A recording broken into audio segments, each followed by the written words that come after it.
Olá, sexto ano, tudo bem com vocês? Espero que sim. Estamos voltando aí para essa aulinha, hoje uma aula no sábado, né? Uma aula de reposição. Farei com vocês a correção de alguns exercícios. São os exercícios finais, exercícios de aprendizagem do nosso capítulo 5, sobre a hidrosfera. Ok? Então vou fazer as correções finais aí desse capítulo. Qualquer coisa estou à disposição de vocês para podermos trabalhar. Algum exercício que tenha ficado com dúvida, alguma coisa que você não tenha entendido, é só me procurar. Tá legal? Vai ser uma aula bem curtinha, né? Por se tratar aí de um sábado letivo. Tá bom? Então vamos lá. Qualquer coisa, como eu disse, estou à disposição de todos. Passar aqui. Olha aí o primeiro, 17. Eu não sei, as imagens ficaram um pouco claras, né? Porque eu tiro foto às vezes do livro, né? E eu não sei porque algumas fotos ficaram claras aí. Mas vamos lá. Cite pelo menos 4 usos da água pelos seres humanos. Essa aí fica fácil pra gente, né? Porque a gente tem múltiplos usos da água na nossa vida, né? Que a gente faz uso dela aí. Mas a água é usada aí pelos seres humanos, a gente pode dizer para consumo, para hidratar, você beber um belo copão de água. A gente pode utilizar a água para a irrigação das lavouras, não é verdade?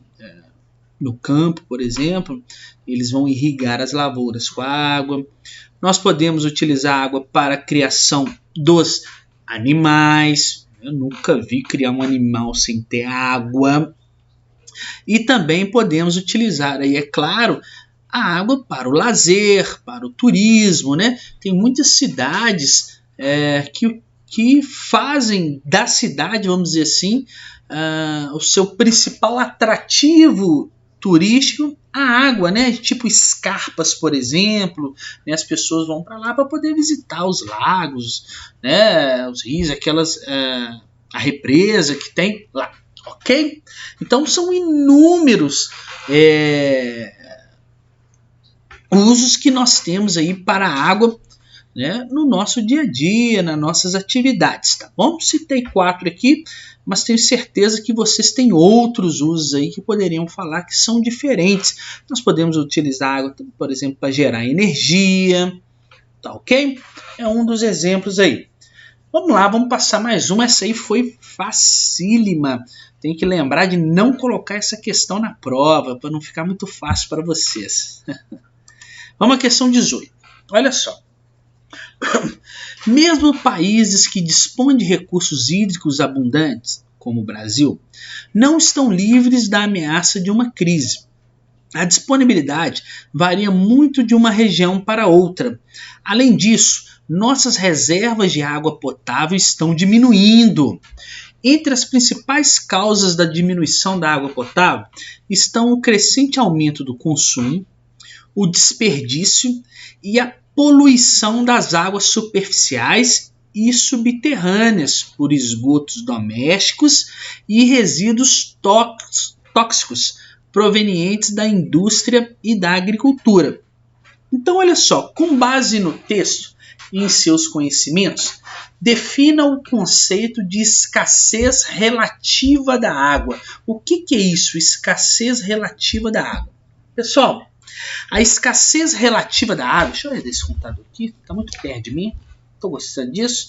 A escassez relativa, né, a relativa escassez da água, está associada à poluição desse recurso. Ou seja, mesmo que uma região, como diz aí do Brasil, apresente uma abundância, apresente muito desse recurso hídrico, se eles não puderem ser utilizados devido à poluição, haveria escassez da água. Então, o que adianta ter muita água se ela está poluída? Não pode ser utilizada. Além disso, né, existe a demanda elevada da água que pressiona a disponibilidade desse recurso, né, de maneira a gerar a escassez. né, nos pontos de coleta de água, nas nascentes, por exemplo. O que adianta eu ter um local que tem muita água, mas se naquele local eu tenho muita gente que vai utilizar aquela água? A nascente vai comportar?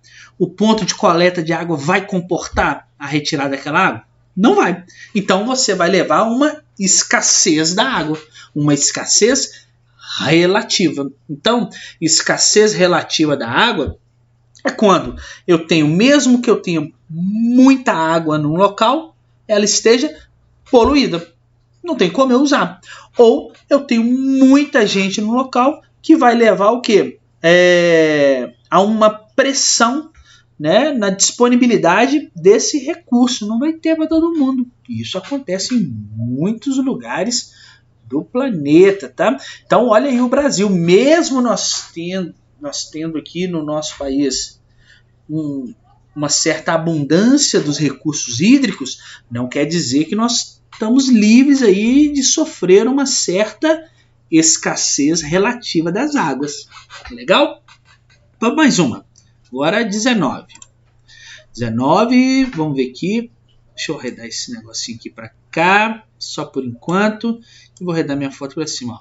Observe a imagem a seguir. Tem uma imagem, está dizendo a imagem de satélite mostrando áreas de irrigação com um sistema de pivô central. As manchas circulares correspondem à lavoura. Pivô central é quando tem uma máquina que vai criando em círculos aqui esses pontos de lavoura, tá bom? Então vamos ver aqui, está falando das lavouras. Vamos lá, deixa eu descer aqui essa coisinha bonita que sou eu.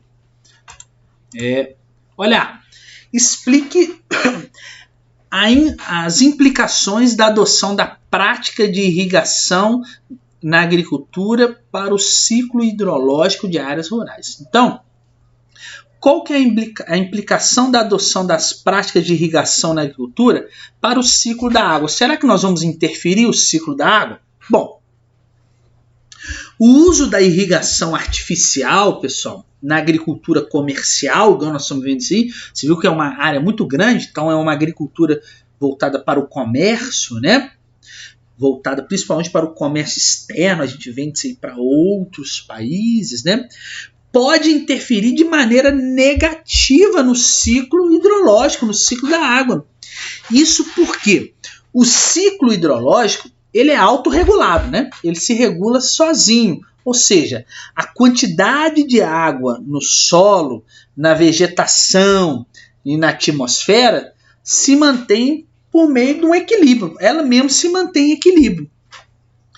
Ao irrigar as áreas de maneira artificial, ao irrigar o solo de maneira artificial, quando eu estou injetando a água no solo, tá? Eu não estou utilizando ali a água da chuva, né, como fator de irrigação, eu posso o quê? Pode reduzir os níveis de águas superficiais e subsuperficiais. Eu posso encharcar o solo demais. Eu posso causar um processo de salinização. Vocês lembram que nós estudamos isso? Um problema do solo. E eu posso acabar o quê? Promovendo um desequilíbrio na evapotranspiração. Tá? E aí eu acabo alterando o ciclo da água, o ciclo hidrológico. Olha como que é a irrigação artificial, ou seja, eu não utilizar a irrigação natural, né? Ou seja, a água da chuva, o equilíbrio do ciclo da água, eu posso alterar todo um sistema. Pois é. Vamos ver a B. Apresente o principal fator que interfere no ciclo hidrológico das áreas urbanas. Então, como que a gente interfere no ciclo hidrológico e nas áreas urbanas? Bom, o principal fator que interfere no ciclo hidrológico das áreas nas cidades, nas áreas urbanas, é a pavimentação do solo. É o quê? A gente asfaltar tudo, é colocar calçada em tudo, tá? Aí, quando a gente coloca cimento, asfalto em tudo, nós vamos o quê? Acabar alterando o ciclo hidrológico. Por quê? Essa pavimentação, quando a gente coloca isso, normalmente a gente tira a cobertura vegetal. Tá? E a gente tirar a cobertura vegetal, a gente altera o ciclo hidrológico. Tá? Primeiro, A vegetação, ela faz o processo de transpiração. Então, se eu tiro a cobertura vegetal, eu estou alterando o ciclo hidrológico. Outra coisa, quando eu coloco concreto, quando eu coloco asfalto, quando eu coloco cimento, a água vai infiltrar no subsolo? Não. O escoamento dela vai ser superficial.